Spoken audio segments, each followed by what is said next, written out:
¿Qué tal? Saludo a todos, bienvenidos a este video de sábado. El gran acontecimiento de la jornada de sábado sin duda tuvo lugar en Omaha, donde Terence Crawford, hijo pródigo de la ciudad, realizó una gran celebración. Para algunos fue exagerada, pero fue la gran parada de Crawford, donde fue recibido por las autoridades, recibió todo tipo de homenajes y lo acompañó el público, la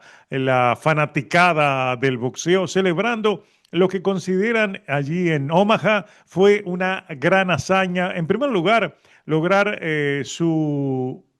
tercera unificación en tres divisiones diferentes, un hecho histórico porque es el primer boxeador que lo logra. Por ese lado, no hay nada que cuestionarle, realmente es un acontecimiento histórico, pero por el otro lado, a nivel de la prensa, vamos a empezar por parte de la prensa en inglés que ha considerado que es una exageración porque realmente no fue tal hazaña y le faltarían algunas materias para que fuera considerada una hazaña esa victoria sobre Canelo Álvarez. En este video vamos a buscar cuatro explicaciones, son tres o cuatro explicaciones posibles al hecho de que se pueda justificar o explicar esta que para mí también es una exagerada celebración, porque realmente yo no recuerdo que se haya dado un caso similar en grandes eventos del pasado. Pero vean ustedes, vamos a empezar por lo que dice, antes de entrar en materia, vean lo que dice ese artículo de Boxing News 24, un largo artículo donde, entre otras cosas, simplemente voy a seleccionar aquellas que son más crudas. Dice que los aficionados consideran que la victoria de Crawford por el cinturón de $188,000 de la revista The Ring no tiene importancia, ya que Álvarez es un boxeador en decadencia que mantuvo su puesto evitando a los tiburones. Por lo tanto, el costoso trofeo de Crawford es superficial. Después dice por allí, Bud fue colocado en ese puesto, no se lo ganó al pelear con los principales contendientes, quienes probablemente lo habrían descartado. En otras palabras, ven a Crawford como alguien que llegó a esa posición sin tener que ganársela. Es como una marioneta colocada en ese lugar con aspecto falso, un impostor sentado en un trono.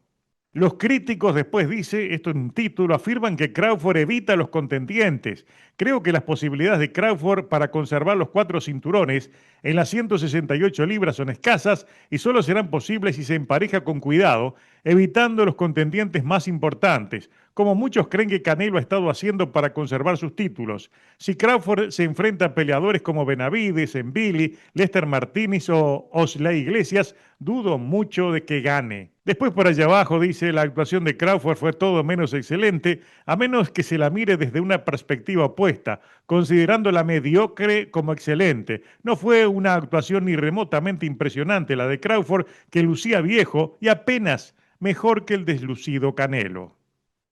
Este es uno de tantos de los artículos que han aparecido criticando la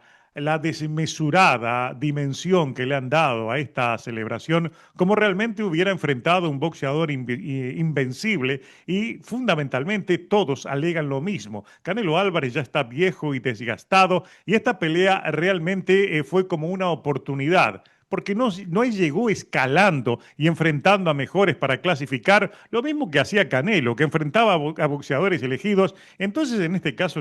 son muchos los que no se chupan el dedo. Y de ahí a que catalogan de que esta celebración no tiene absolutamente lugar, está desmesuradamente exagerada en términos de celebración. Había poco para celebrar y en este caso, entonces, como que es una suerte de engaño a los fanáticos casuales que creen que efectivamente Terence Crawford consiguió una gran hazaña. Pero claro, vamos a lo otro. ¿Dónde están las explicaciones a lo que sucedió? Y la primera de todas,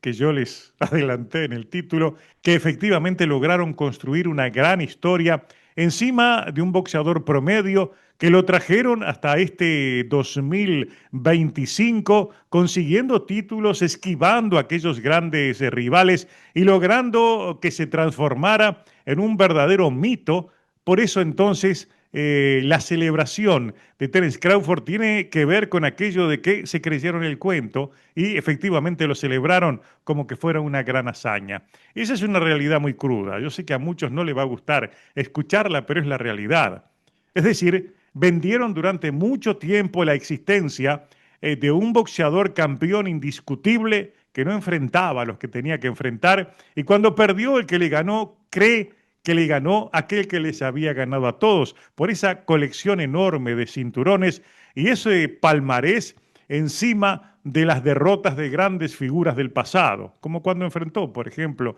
a Jane Mosley, al Tata Valdomir, que fueron derrotados, es verdad, pero fueron derrotados cuando prácticamente ya estaban lejos, eran unos jubilados fuera del boxeo. De ahí hay mucha confusión en las nuevas generaciones y todo eso ha sido aprovechado para vender a este Terence Crawford como que realmente hubiera conseguido una gran hazaña. Lo dice ese artículo, pero lo dicen muchos. Hoy no hay quien se coma el cuento en la manera en la cual lo están vendiendo, pero definitivamente hay que celebrar el éxito del negocio. Canelo Álvarez ha sido un gran negocio y la celebración de Terence Crawford lo está ratificando. Pero claro, a propósito de esa, que exista esa como explicación de que crearon una gran historia, se la creyeron y triunfó el cuento Canelo, hay también otras explicaciones como aquello de que quizás Canelo cayó en la gran trampa de Turki Al Ayik, algo que yo les había comentado, analizado en videos anteriores cuando se confirmó esta pelea. Yo me preguntaba si todo esto no era una mera trampa para quitar del medio a Canelo Álvarez y empezar a construir la historia del nuevo boxeo sin Canelo Álvarez allí como el elemento que iba modelando, que iba formateando el estilo en el cual se estaba boxeando. Que había boxeadores que elegían rivales, que los campeones después que se convertían en campeones asumían una posición distante donde solamente ellos aprobaban a quién enfrentar y obviamente los organismos estaban de acuerdo con todo eso. El estilo Canelo de negociar peleas prendió al resto, eso es verdad, y quizás la trampa de Turki se basaba en eso, invertir dinero en quitar a Canelo del medio. En ese caso, entonces, lo que estaba celebrando ahora Terence Crawford no era solamente el haber conseguido aquello que todos allí en Omaha consideran una hazaña, sino que el plan, el proyecto de Turki Al Ayik dio resultado y eso también fue celebrado desde el primer momento en que la revista The Ring lo transmitió a través de su canal de YouTube para todo el mundo. Lo otro que deja también, lo que da una explicación esta celebración, es que no solamente consiguieron que lograra un hecho histórico en su carrera Terence Crawford, sino que dejan saber muchas cosas con esta celebración. Por ejemplo, el hecho de que no exista en el contrato una revancha en una cláusula obligatoria. Eso dice mucho de todo aquello que Canelo Álvarez había hecho a lo largo de su carrera, que era colocar como algo obligatorio en todos sus contratos una revancha inmediata. En este no lo hubo. Ya lo escuchamos cuando después de la pelea él dijo que si querían una revancha él estaba disponible, pero en ningún momento dijo quiero la revancha, es necesario hacerla porque está en el contrato. O sea, que le impusieron ese requisito y Canelo Álvarez tuvo que aceptarlo. Y aquí viene otra de las explicaciones para todo esto, es por qué lo aceptó Canelo Álvarez. Uno de mis seguidores en estas últimas horas me había preguntado si era cierto aquello de que había leído de que Canelo Álvarez, si no aceptaba las próximas dos peleas en el contrato, tenía que él pagarle a Turki Al Ayik algo así como 200 millones de dólares.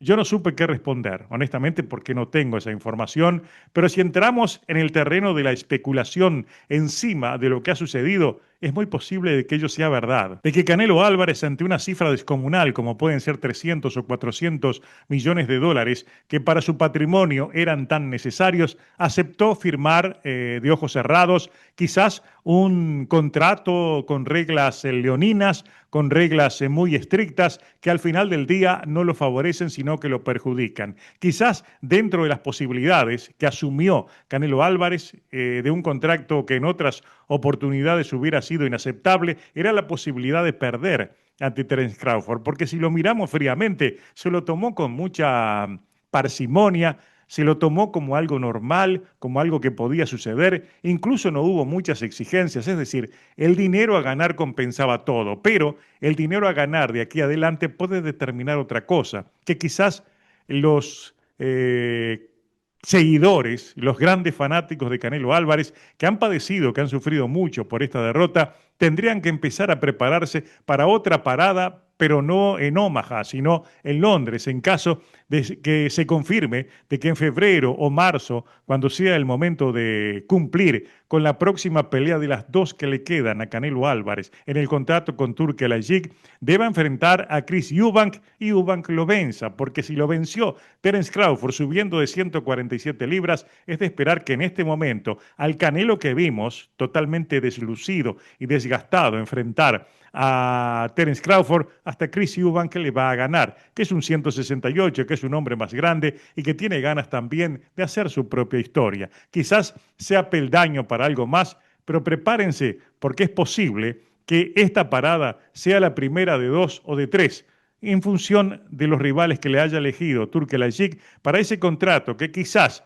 como lo habíamos dicho hace un tiempo atrás, sea aquella trampa que hizo caer a Canelo Álvarez, que va a ganar mucho dinero, es verdad, pero que ha puesto en riesgo todo el futuro de su legado y fundamentalmente lo ha mostrado como aquel boxeador promedio que muchos habíamos denunciado que era en los últimos años.